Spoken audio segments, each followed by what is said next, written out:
In this episode of Integral Dialogues, we will be discussing a topic which is not dwelt upon much in the common field of work and society: singularity and society. Thank you, Lovelish, for joining this episode. Hi, Prakash.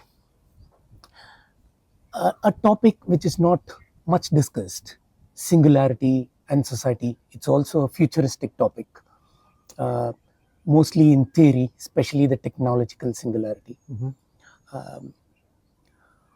What do you think of technological singularity? Okay, so this is a very new topic in many ways, but behind the scenes, it's been there since the 1950s. Technological singularity, I'm not too sure many people know about it, but they know a lot about AI, which fits into the technological singularity scheme of things. Yeah, so it is a pretty hidden kind of a topic, doesn't make much news in the mainstream because that is overcast by AI and stuff like that.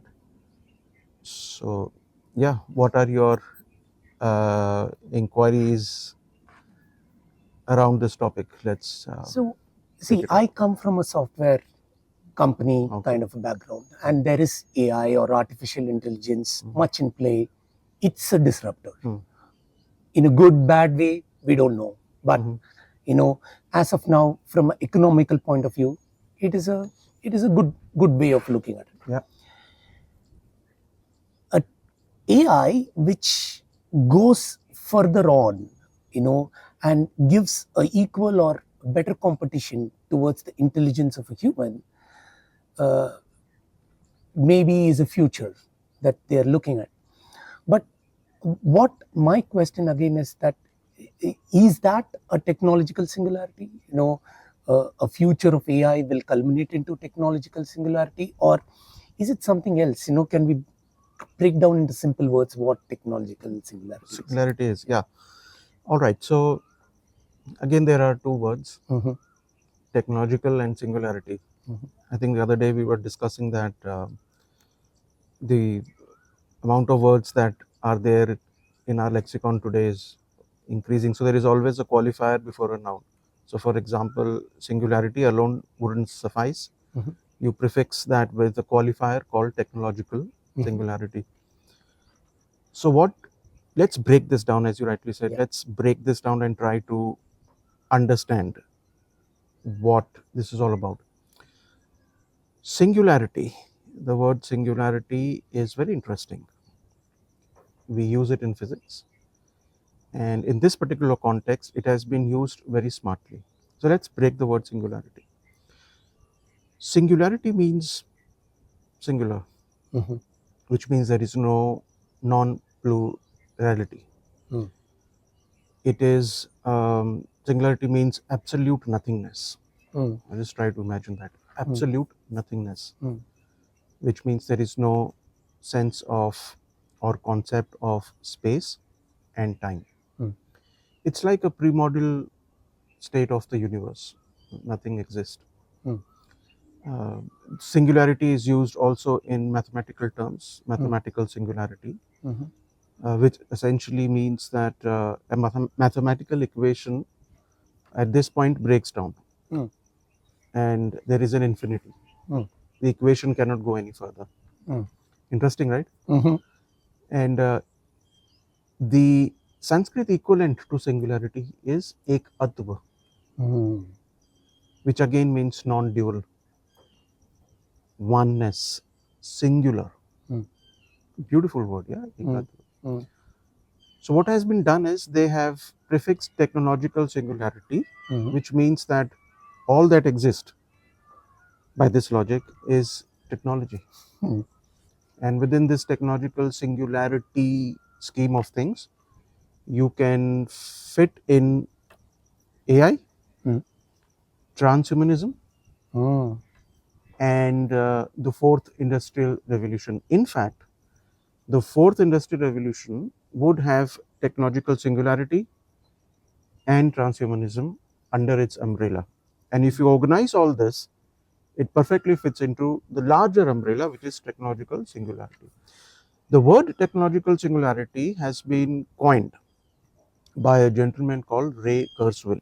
The full name is Raymond Kurzweil, an American computer scientist who I think is now close to 80 or something, has talks about a kind of a future human, which is a non-biological future human.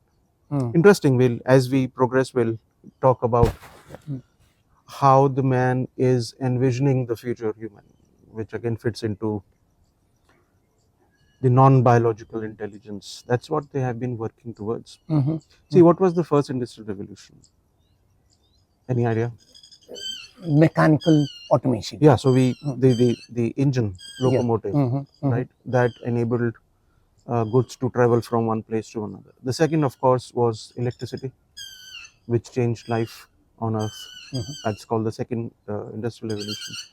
The third, computers and the internet. Yeah. Everything changed post that. Yes.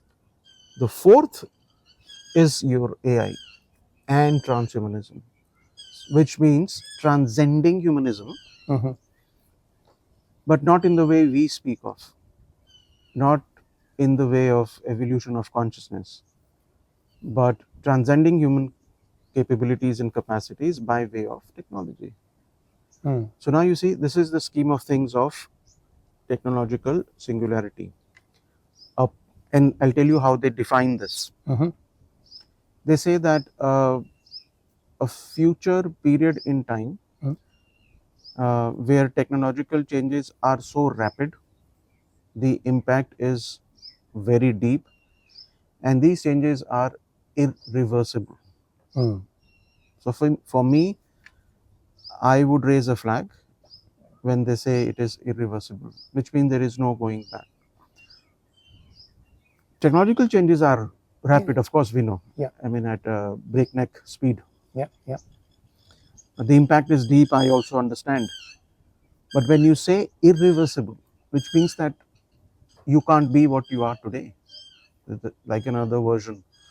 Like you cannot downgrade from an operating system on your phone and computer, right? Can you? Yeah. Not No, possible. no. It's exactly the same thing that's happening. But that's what has been happening throughout, isn't it? So always when we progress in technology or revolution, it is irreversible. You cannot go back to what you were. Yes. Yeah. Yeah. What is the likelihood of this thing happening? Because humans always, when we have thought of something, it has come to manifest. Okay. So this seems like something which is most likely to happen. What is your thought on that? It is already happening. It has taken all of us by surprise. But the beautiful thing is that it's happening in a manner that you would not even come to know. So it's not like declaring a day, 5th December or 10th December. We are now totally into fourth industrial revolution. Technological singularity is there. You are now living in AGI, so let's make 10th December a AGI day or something of that kind. It doesn't happen like that. It doesn't announce its arrival. It is very slowly, very meticulously planned or planted, I would say, in our life. That you just try to figure out whether it's a matter of adaptation or it's a matter of adopting. Which one is it? We just don't know. Are we adapting to what is happening in our mobile phones or on our computers? There is a definite difference between adopting something and adapting to something. When you adapt to something, you necessarily make changes within yourself to be able to fit into the scheme of things. Adaptation would, on the other hand, mean you adopt the technology as it is. Right? So just figure out, I think this is an activity that we must do. Reflect and see whether we are adopting things or we are just adapting. So your question was, it's been there for a very long time. So there is this very interesting thing in terms of how they have explained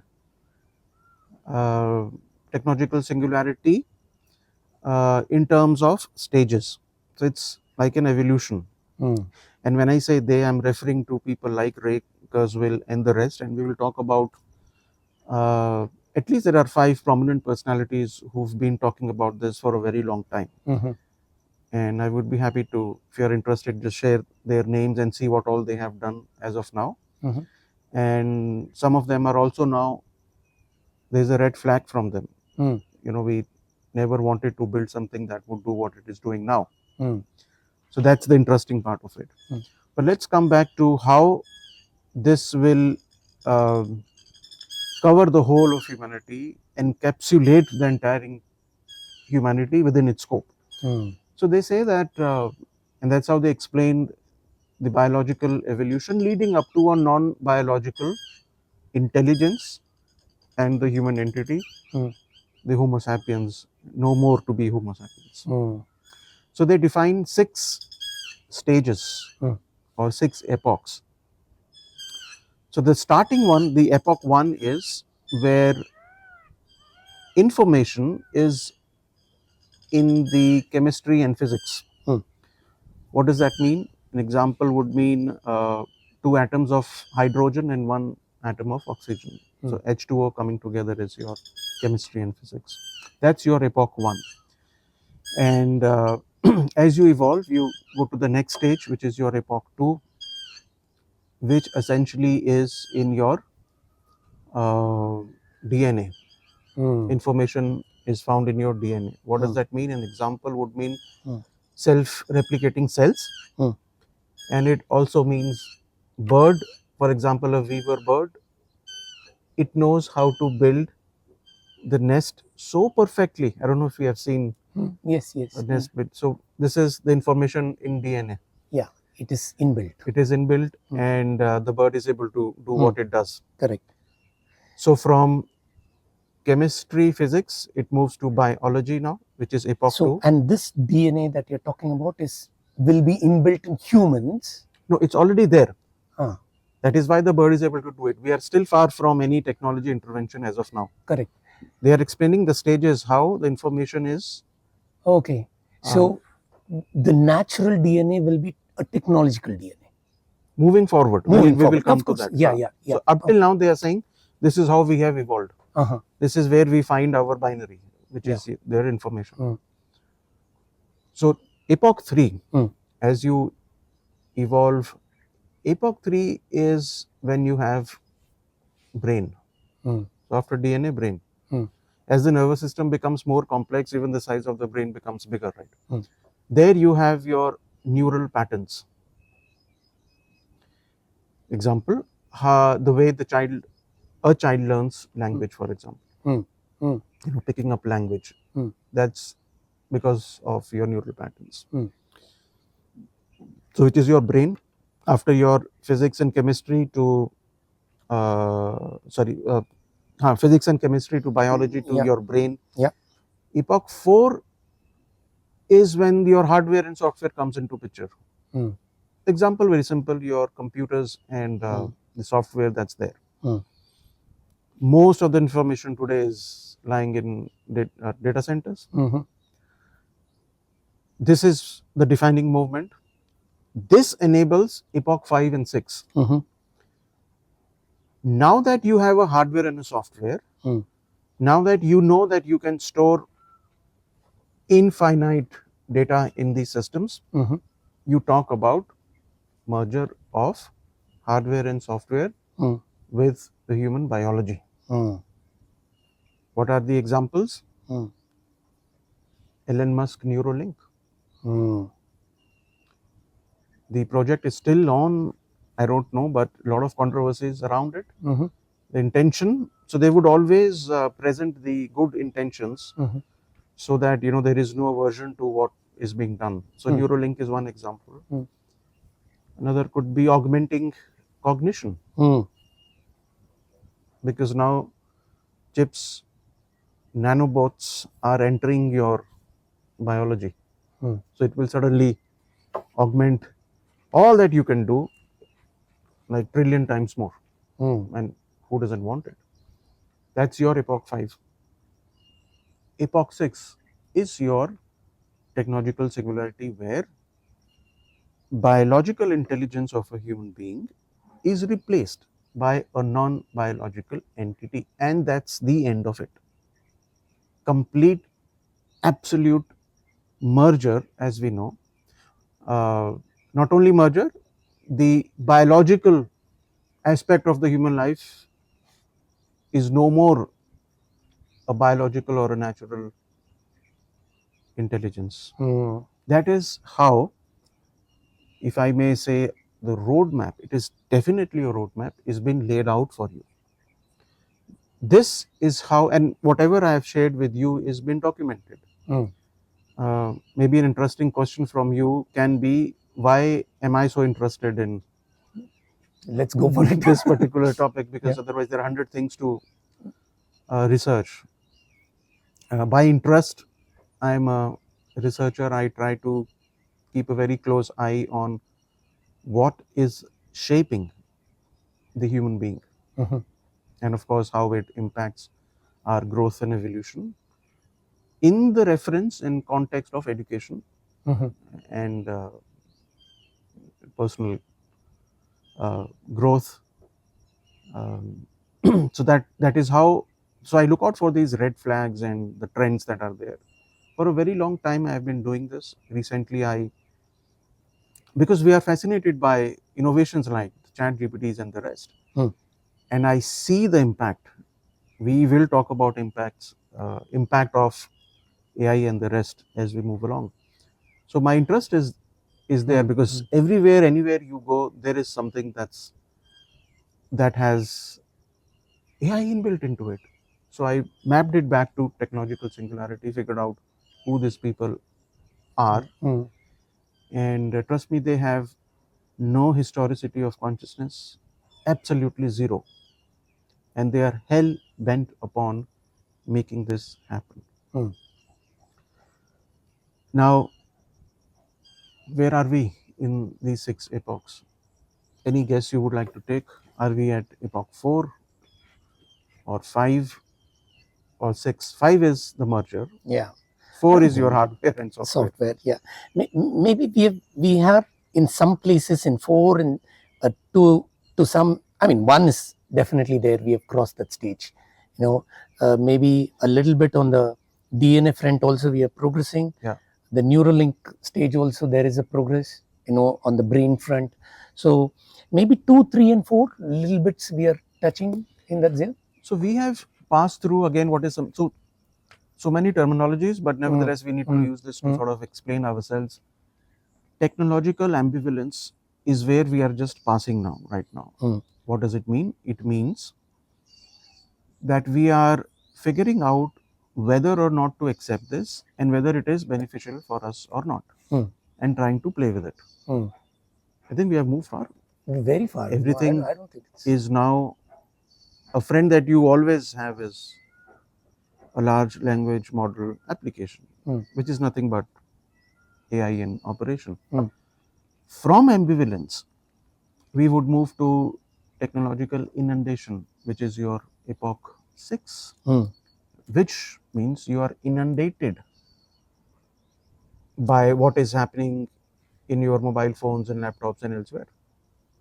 So from ambivalence to inundation, this is where we are right now, unless until a huge aberration happens and the bubble of AI is no more to be found, which I suspect will not happen. There are, if you talk about people behind it, you would be convinced that it is bound to happen. But what we should do, what we need to do, maybe we can discuss today or in the later part of our discussion. So this is the roadmap for AI transhumanism under the umbrella of 4th industrial revolution for you. Perfect. Very interesting. Very interesting. And what I want to ask is, you mentioned about transcending, a human transcending to the, I wouldn't say next level, as per the epoch, as per the planned roadmap of these guys. And then you talked about artificial general intelligence, the AGI. We talked about multiple other things, but there was a sense in you that, where is that this is, or a concern, where is this leading our society into, or where are we as humans progressing into? Yes. This was very clear. Yes. Why is that sense? What are you? Right. So there is an impact. Hmm. Everything would have an impact, Correct. and the impact would be measured or known by symptoms. Okay, let me share a few data points with you. And the impact of AI, for example, and within AI, I think that's for some other day, where you have a narrow-based intelligence leading up to artificial general intelligence. Then they are talking about artificial super intelligence. These are all terms which the common man would not really understand, and I'm sure between these stages there are multiple stages that are there. And then, as I said in the beginning, there is not a day that you're going to declare, oh, the world now lives in the AGI phase. Just like we are, for sure, we know we are in the Kal Yuga. Uh, there is no way that they are going to declare that we live. Now,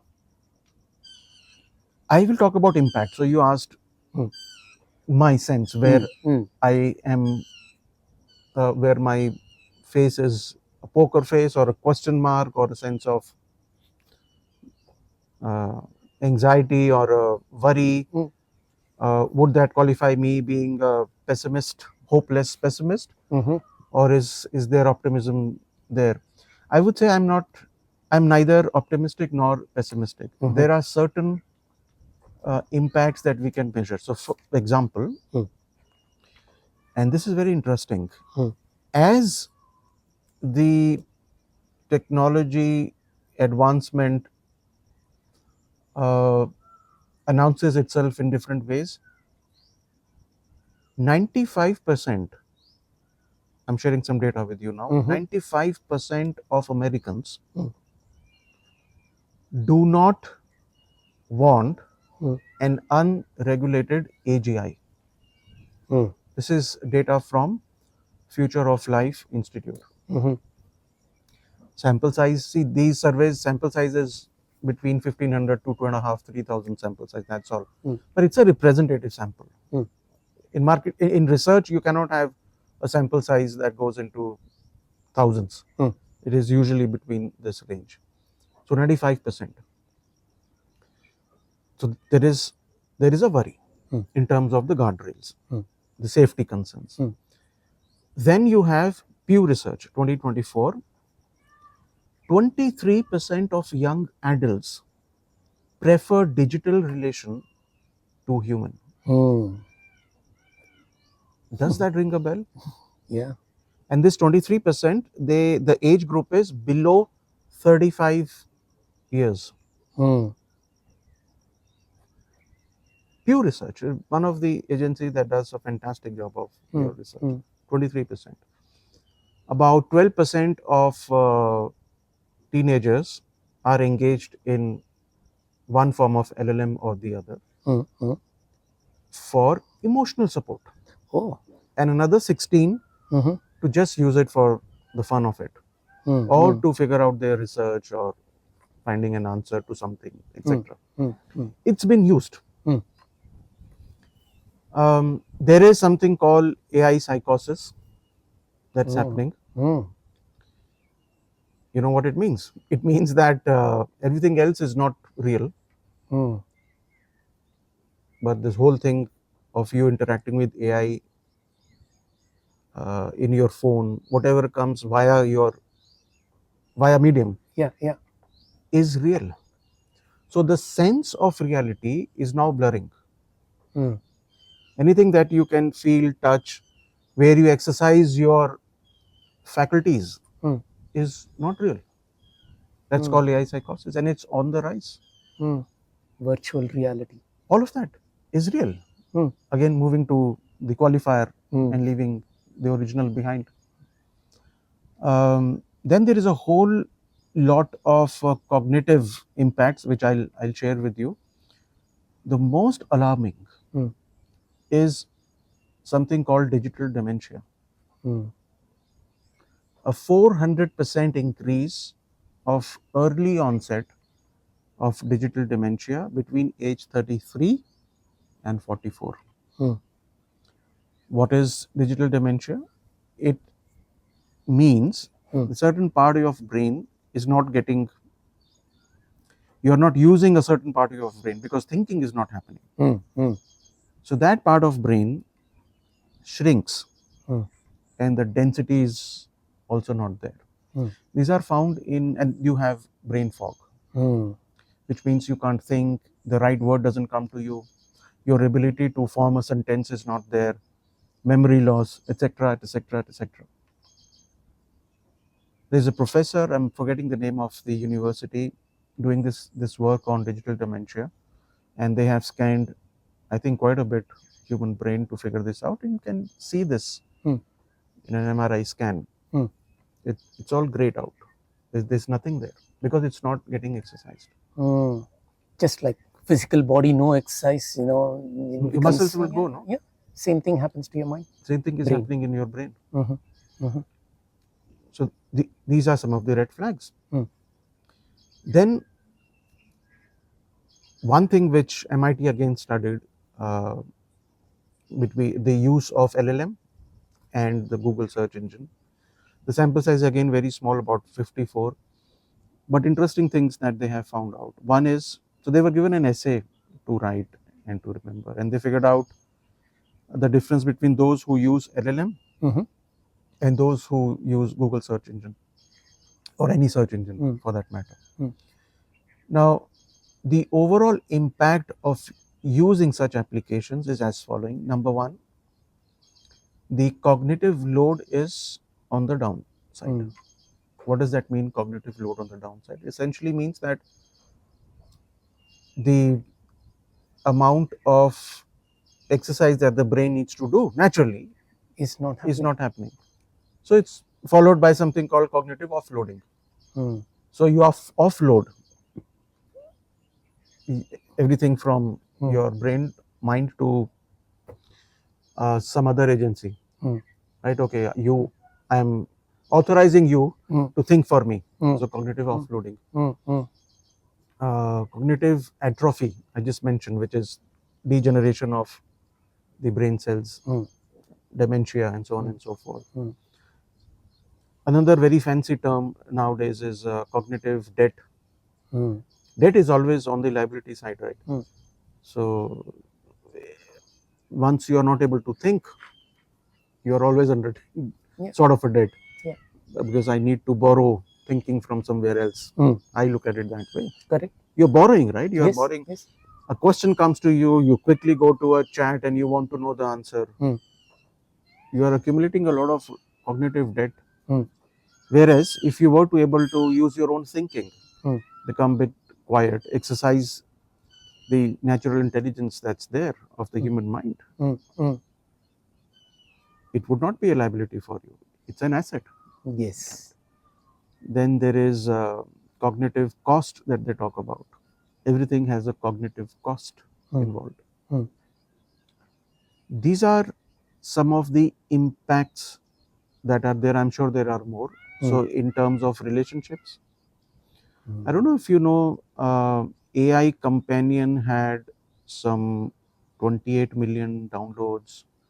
Then there is something called Replica, which has 208 million downloads. These are all applications which are your companion. Emotional support. For your emotional support and any kind of support. Again, you're accumulating emotional debt, right? You're not becoming strong enough. Absolutely. Not at all. I mean, you're not even interested in another human being that's out there. So in terms of relationships, in terms of cognition, the impact is to be found everywhere. So that is alarming for me. The impact on education, I think for that we can have a separate episode on how it's impacting education. Now, my question is, look, there is an evolution of technology happening. There are people behind it. I want to bring in the context of Sri Aurobindo here. He has talked about evolution of humans. There is an evolution pattern there as well. Now, though this roadmap is very clear Mm. by a few individuals working towards it, so is Sri Aurobindo's, a roadmap towards path and evolution very clear as well, right? So yeah, I can get that smile from you. Yeah. So what's your comparative? Have you done this side of review and research as well? Or, because I thought this is a good parallel to bring in at this point in time. So there is a timeline that I want to draw your attention to. Mm. And this, as I mentioned in the beginning, we'll talk about people behind the AI. You have talked about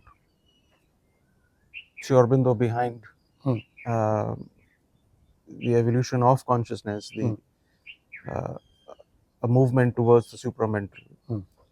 But that, if you thought technological singularity is known by a very minuscule percentage, the consciousness story is even more minuscule than very unfortunate. So there are people behind the whole AI game as it is playing today, and not recently, but going back to 1950s. The first person was a gentleman, I think is a British mathematician, Alan Turing. I don't know if you have heard of the Turing test. So it's very interesting. They would ask question to a human being and to a machine, and there would be a judge. The judge would not know the answers, in the sense that who has answered, whether it's a human being or the machine. And there comes a time that the judge is not able to figure out. So it's ChatGPT 4.5 has a 73% passing of the Turing test, which means 73% of time You cannot make out. and I'm sure it's today if you were to do it, it would have really crossed 85 or thereabouts. And in few years it should be close to 95-96%. That's my sense, the way things are going. So Alan Turing in the 50s started the machine learning game, because he was experimenting and all of that. Then there's another gentleman in the year 1956. When I say 1956, it should raise a flag in your head. I'll tell you what the parallels are, as you said. John McCarthy is another. So there are many fathers of artificial intelligence, as they say. Father of artificial intelligence. There are many. There's not one. The original one, if you will, is John McCarthy. In the year 1956, so there was this conference, Dartmouth conclave or conference, if you want to call it, where the birthing of AI happened actually. So they were contemplating what should we call it, machine learning, artificial intelligence, artificial. This is something we talked about the other day. That would have made more sense. That makes a lot of difference. The qualifier makes all the more difference. It catches your attention. So the focus is on artificial. But if it were to be intelligence artificial, which they were contemplating, then the ball game is different. Then the focus is on intelligence, what really it is. How natural is it? And how much artificial can it get? But by coining the term artificial intelligence, they announced that there is a certain narrative that's going to be pushed, and we will follow that. So 1956 this happened. 29th February 1956. What did the mother say? The supramental light and force and consciousness is rushing down upon earth in an uninterrupted flow. That is when she was clear that the supramental is manifesting. And if I remember correctly, she said live gold, bigger than the universe. So that's the first anniversary of the supramental descending on earth. 1956. Same year, they announced artificial intelligence. They announced artificial intelligence with a lot of will and force behind it. So for me, it's supramental versus artificial intelligence. In a manner of speaking, versus, because everything stems from one source at the end of the day. But in terms of the battlefield, it's a battle which is there.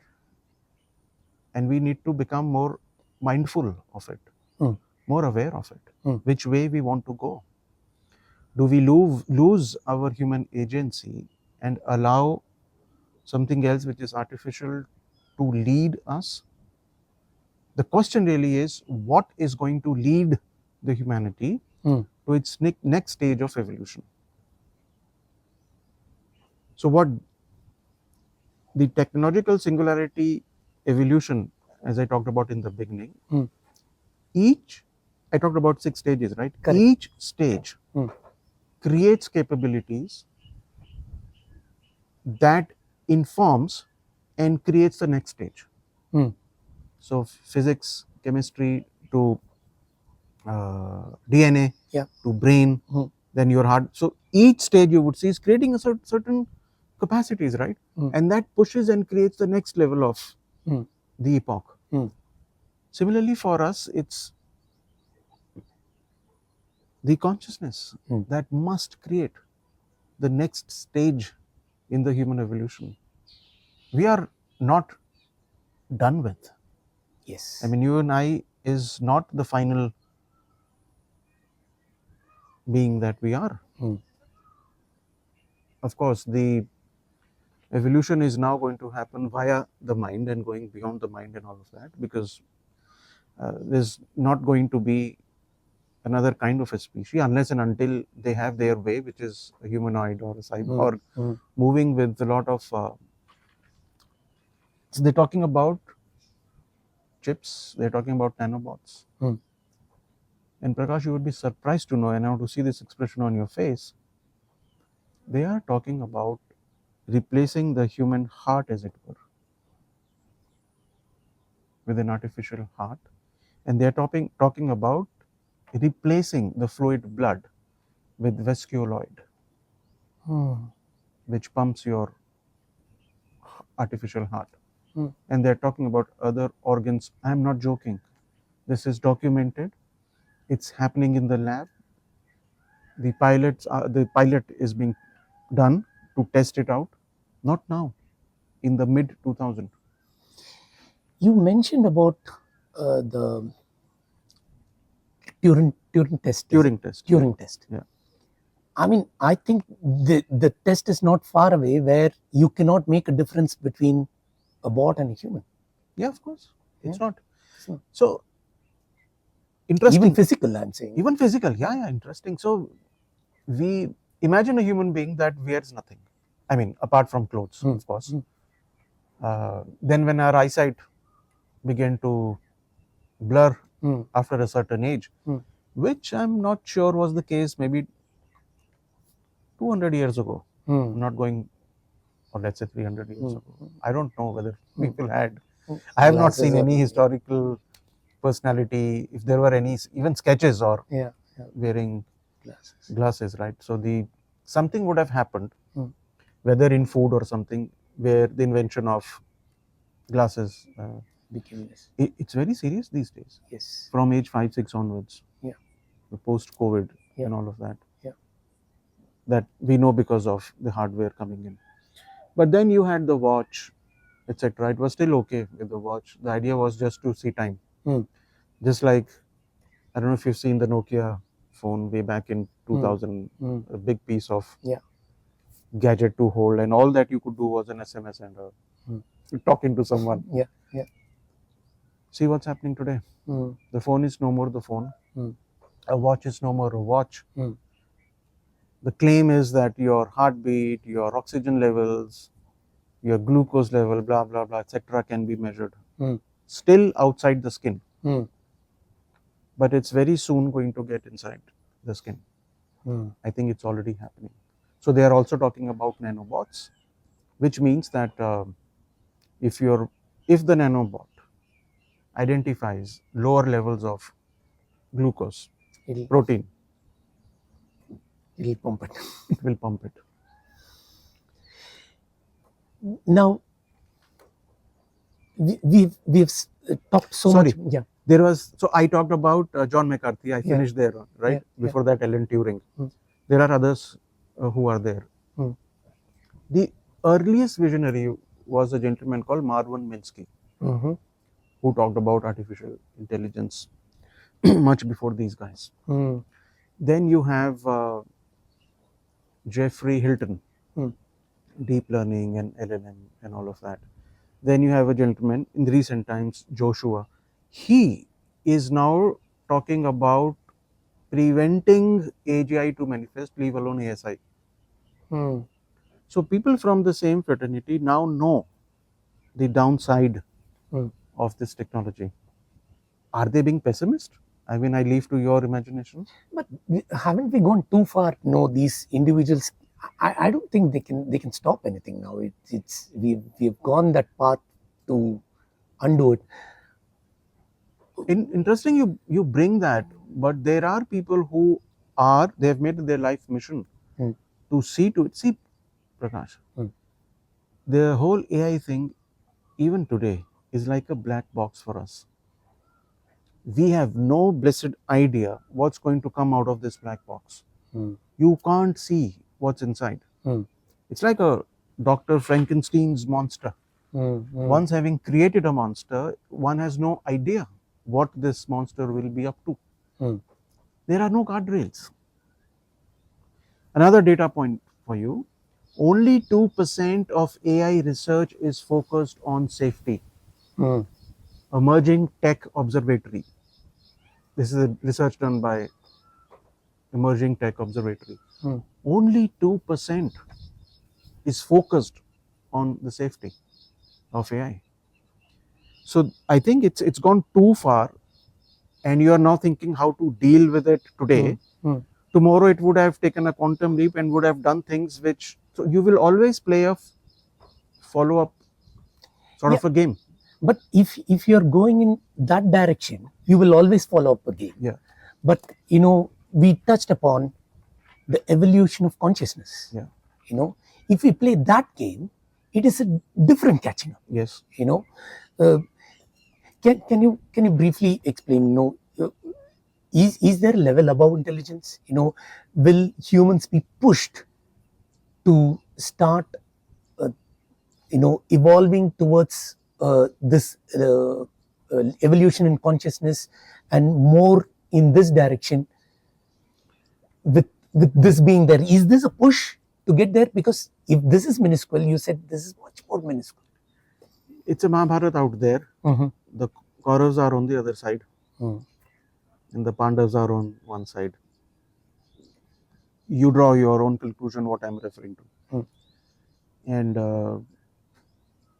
there are people who would really go the natural way, but at the same time, be able to use this technology to the benefit of the evolution of consciousness. Mm-hmm. Not for war, not, I mean, war can become a necessity. I can understand you can save life, etc. But how do you use this? How do you leverage what it is doing, but not lose your natural evolution? The alarming thing is they are saying a non-biological human being. Correct. A transhumanism, which is more like a humanoid, a cyborg, and all of that. So it is not going to be a game of how many versus how many. It's have or have nots. It will be a game of force. The more we are open to the divine intervention, the more we are open to allowing the consciousness to work through us before an AI take over, we still have a chance. We still have a chance. But the guardrails must come in place. Mm. I would like to share one interesting fact with you. Mm-hmm. Allow me to, Mm-hmm. because that will set the context why there are no guardrails now. Way back in US, there was this medicine called thalidomide,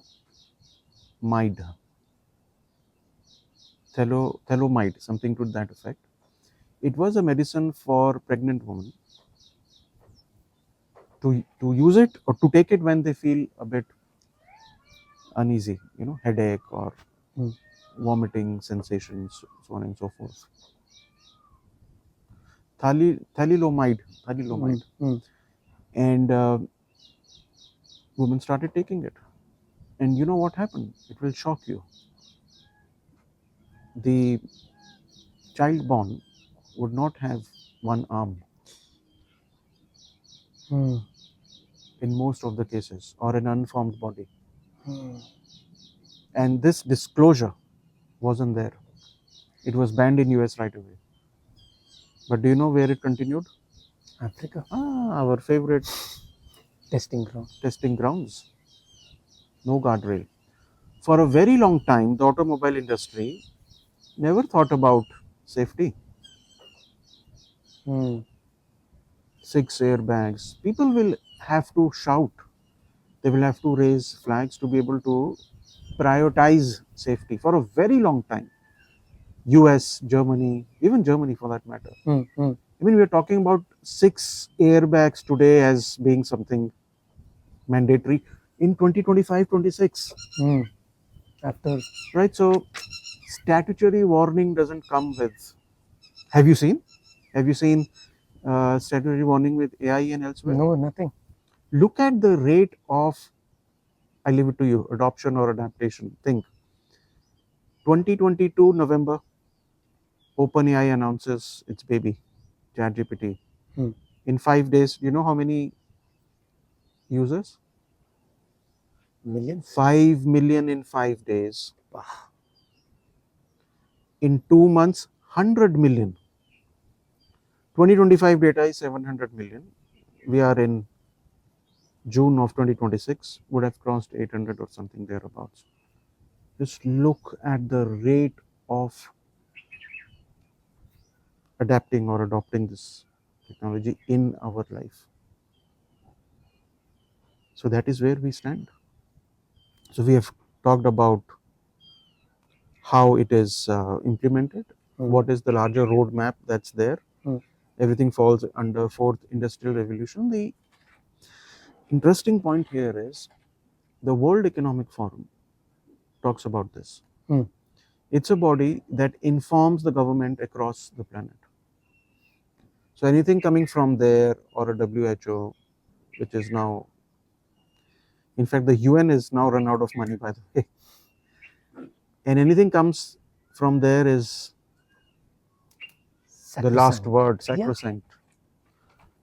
That gets into your planning, for example, Niti Aayog and the rest. I'm not holding punches back, but we look towards such bodies to inform us as to how our policy should be, to have, for heaven's sake, coding, AI literacy from grade 3.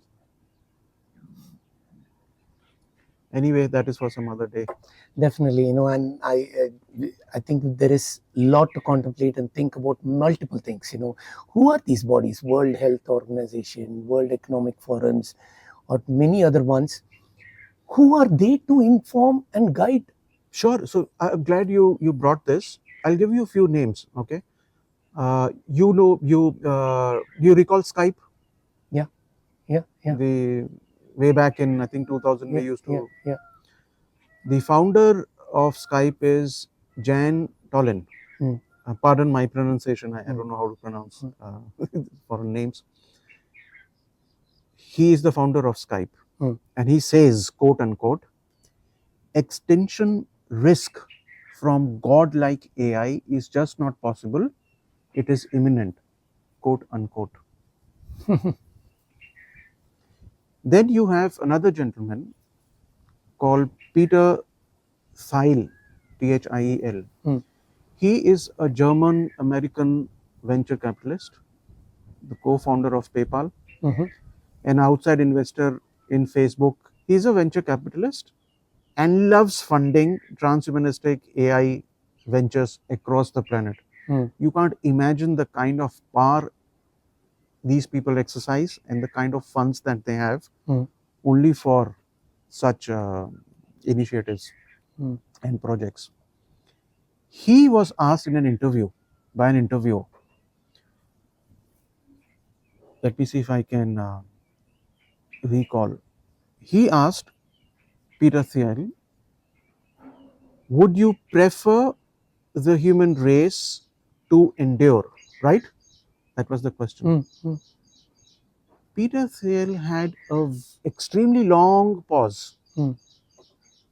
With actually, I don't know. And then there was another long pause. Can you imagine? I would have jumped at saying we must endure, right? The interviewer did. I mean, what's taking you such a long time to answer? And these are the people who fund. You need funding to run institutes. Nobody knows better than us. You need funds to run institutes. You need funds to make sure that a certain technology gets adapted or adopted, whatever. These people have the power, have the funds.